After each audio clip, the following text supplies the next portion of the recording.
So I'm going to kind of do this thing, the NAR, we'll call it the NAR Settlement Matrix. Hey, this is Blake Sloan. I've been selling real estate over 14 years. Our team of highly trained professionals, along with our unmatched marketing, has sold thousands of homes here in the Myrtle Beach area, and this is how we do it. But basically, it's how we win as agents on both sides, okay? And so we'll just call it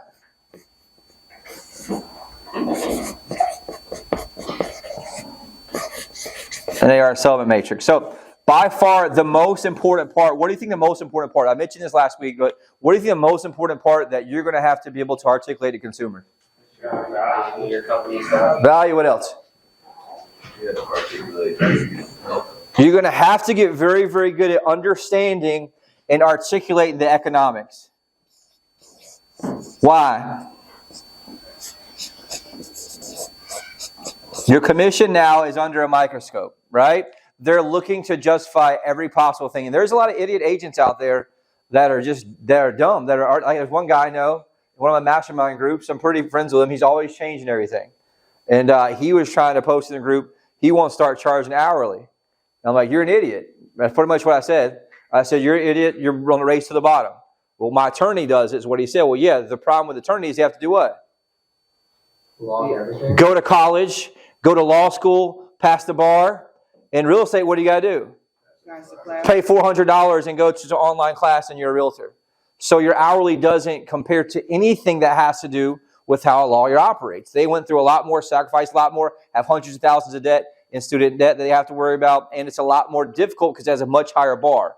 And so the reality is that's the absolute worst thing that you could ever do as an agent is try to do that. You're going to have a lot of new people try to do new. Does that make sense? They do retainer fees and stuff. I heard that one too. Yeah, and the reality is that you're going to have to be able to understand and talk, and more importantly, articulate the economics to the client. Because why?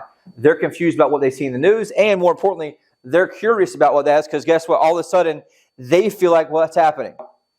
Well, the headline is, we save so much more money now. We don't have to use a buyer's agent. We don't have to pay a buyer's agent. The headline from CNN is that 6% is dead, right? But if you look at the actual facts, what's changed? Nothing except the inability to market the Cobra in the MLS. That's it. Nothing else has technically changed here. And so the most important thing that you guys got to be able to do, number one, is explain the economics. And what does that mean? And I really want to make sure I take some time to explain the economics of this. Nothing has technically changed except the inability to post it in the MLS. But let me ask you a question, Mr. Seller. Do you think the agent still cares about it? 100%. Absolutely, 100%. So the only thing that stops him is a phone call or text message. It doesn't change the outcome of what's going on. Let me ask you a question, Mr. Seller. Do you think an agent's going to work for free to sell your house? Not at all. Well, if they come to it anyways, they're going to try and negotiate a high number, so it's better for us to do what? Establish that up front, right? Let me ask you this. Would you work for free to sell somebody's house? No, absolutely not, right? So it's important for you guys to understand that you have to have that conversation. The second piece you need to understand is that gross doesn't equal net. So they're going to say, well, there's no way you should make $9,000 to sell this house. Well, you're exactly right, because let me explain something to you. There's this thing in business called gross versus net. Right, we spend $64,000 a month just in advertising here, plus we have broker split, plus we have insurance, plus we have license fees, plus we have gas, plus we have insurance on our cars. So we have lots of expenses, not to mention potentially 100 hours in just your deal that I'm working for you up front. And so it's important to have that conversation that gross does not equal net. Are you guys with me on this? Yeah, I was about to say taxes on top of that too. Okay, and so that's something that's important to understand. Like, look, gross does not ever equal net.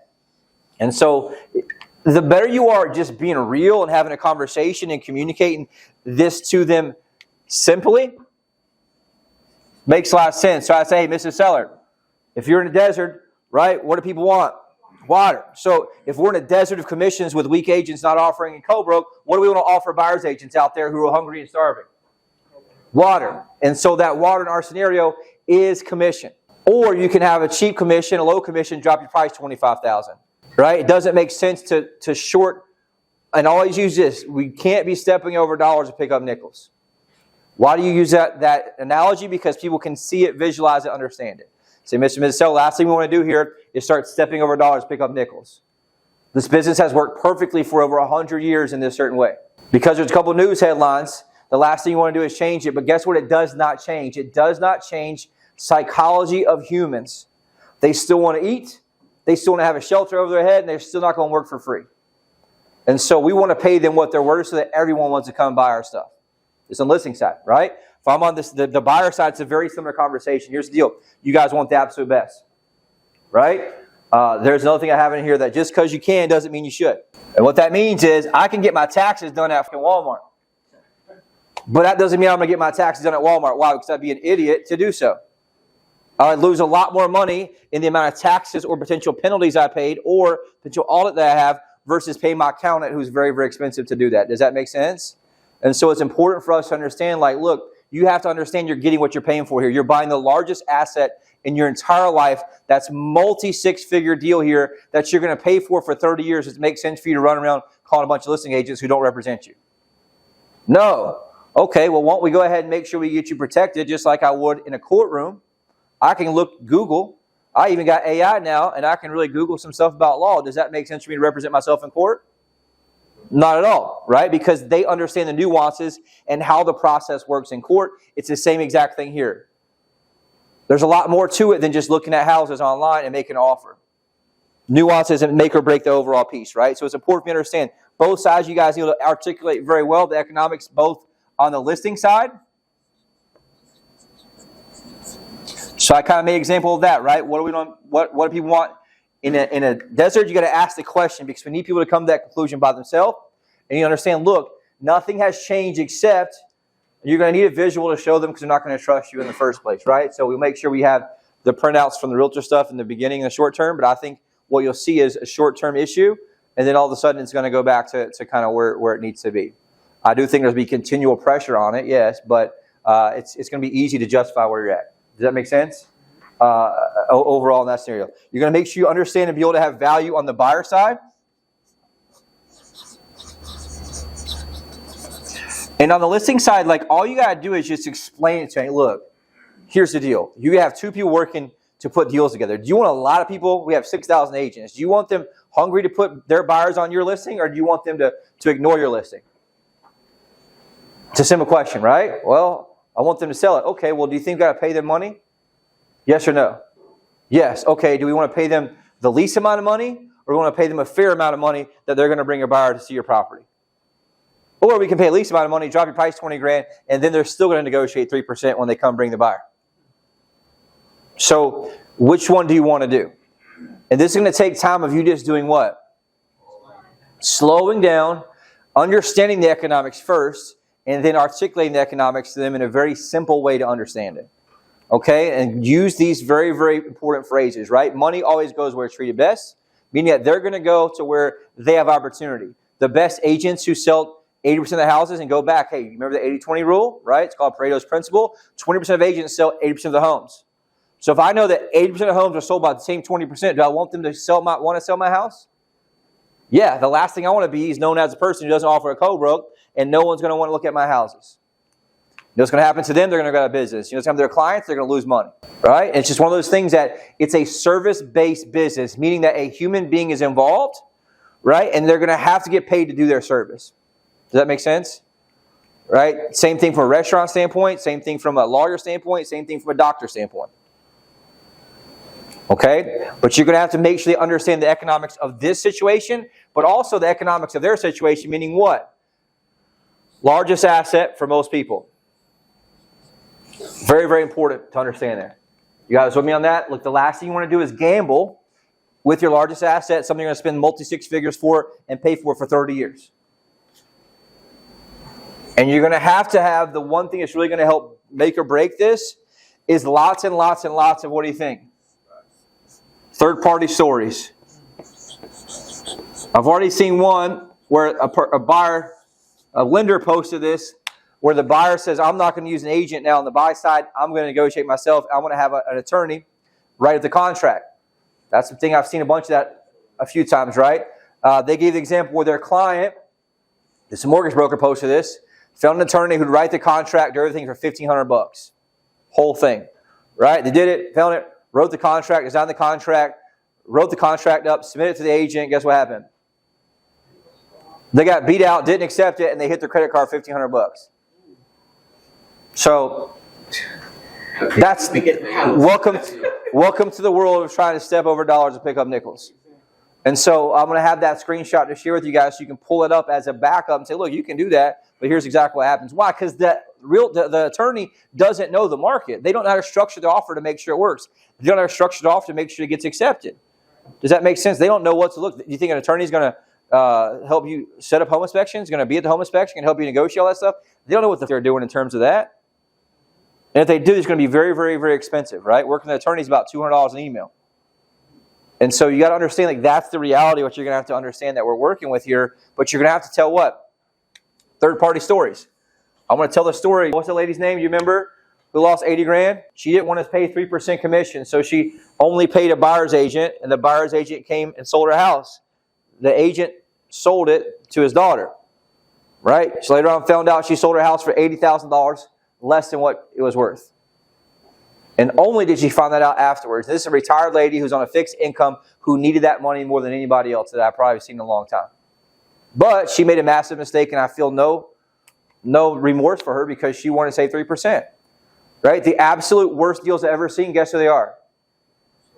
Buyer and seller directly. Any contract I've ever reviewed between buyer and seller without an agent, there's no earnest money, barely any closing date.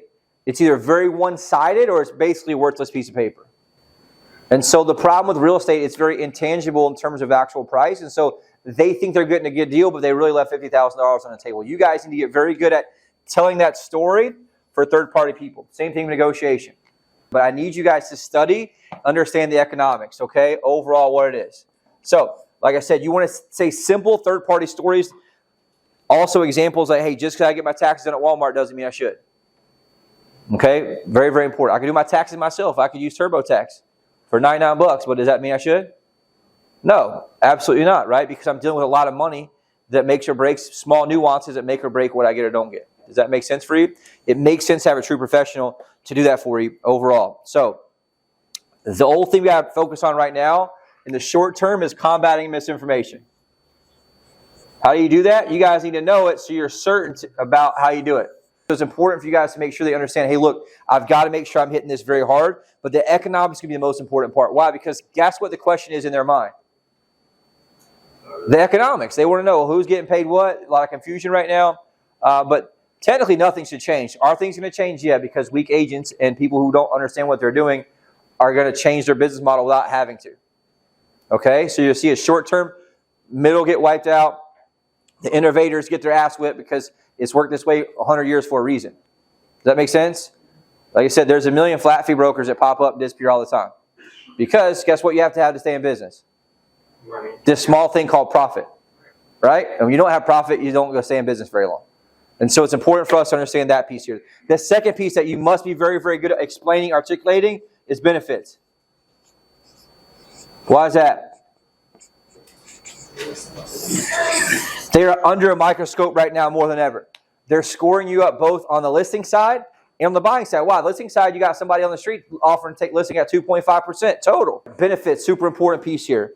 They're more important than ever overall. Why? Because they're scrutinizing you, especially on the buy side. All of a sudden, the buyer feels like they're paying something. But guess what?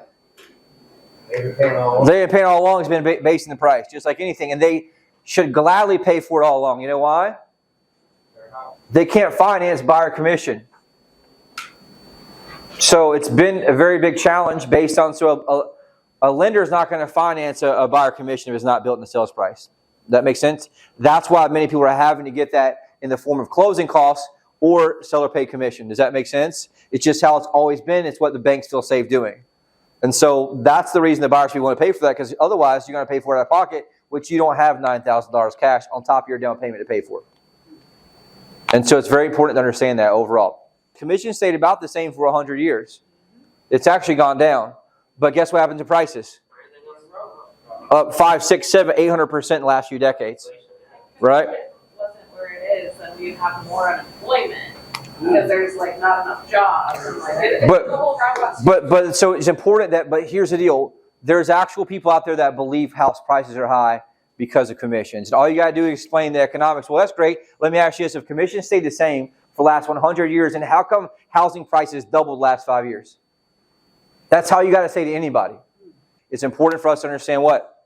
The economics. And so they start, well, house prices are high because of and this just shows like the left, they just lie to their people and they just repeat like robots. Like the reality is there's no common sense at all. If realtor commissions increase the price of houses, then why the hell did prices double in the last 5 years and commissions stay the same? That's all you got to ask the question, right? And so it's important to understand that you can articulate that, though, in a clear way and do that through a question, which I'm going to explain in a minute. First thing you also have to do, right? That benefits must be tangible. What's that mean, you think? Tangible, what does that mean? Touch, feel. Yes, and so thankfully, with our unfair advantage home buying system and the guaranteed sold system, we have tangible differentiation. Even at that conference, nobody has anything that was even close to what we have. They're just generalized presentations that say, here's what we do, and there's nothing actually specific. Ours, because of what I went through when I was young, has a tangible differentiation, line by line by line by line by line, that adds up to differentiate. Are you guys with me on that? It was done that way on purpose. And so that way you can stack value in a way that they can see dollar amounts that add up eventually, okay? So the key part here that you cannot do on both sides now is you can't skip parts of the presentation. There's both the listing side and the buyer side right now. There's some of you that are skipping parts of the presentation. You cannot do that anymore and get away with it, because what's happening is they're stacking you up against everyone else, and your differentiation has to be significant. Why? Because it needs to make sense in their head why you're charging 6 and the other guy's 2.5. That's significant difference, right? They need to understand it and see it from your point of view as a professional. Like, here's how the industry really works. They're just trying to get your business with a low number. Does that make sense? And you've got to be really, really, really good at telling that story to everyone. I'm just telling you, it's going to happen. It's going to get worse, especially once the gates open in July. Every dumbass who's never had a listing before, guess what they're going to do? 2% listings, and just try to get them. And then what's going to happen is there's going to be a period of time where people are susceptible to that, and then all of a sudden you're battling for them, and then their listings eventually don't sell. Right? I think, in my opinion, 6 months from July, you're going to see the ton that expires probably more than you've ever seen. And it's just something you're going to run into, right? And just you explain the economics. Hey, if they have no skin in the game, of course they can. But the fact is, if they take a 2.5% commission total, guess what they don't have to do? Money to market for you. It's simple economics. We do it on the listing side. Hey, I appreciate they want to take 2%, but if they take 2% and sell 6 houses a year, they can't put food on the table, much less put money in marketing for you. It just doesn't add up, right? And so you take it as a common sense to understand there from that over standpoint. There's 3 main things they're wanting right now that are super important. Number one, everyone right now in this kind of dynamic market, they want an expert. They want someone they can trust. And they want someone that can guide them through the chaos. So what's the expert do? The expert helps them see and understand pitfalls before they get there, right? There's someone who can help take them through and around all the challenges that they're going to face and understand, like, it's a lot more than just looking at houses. Looking at houses is just 1/100th of the process. There's 100 plus variables when you're buying a house. Looking at houses is just one of those. There's so many more where the nuances make or break the home sale for you and make or break how much you pay for it. Does that make sense? Super important piece here that you understand with that.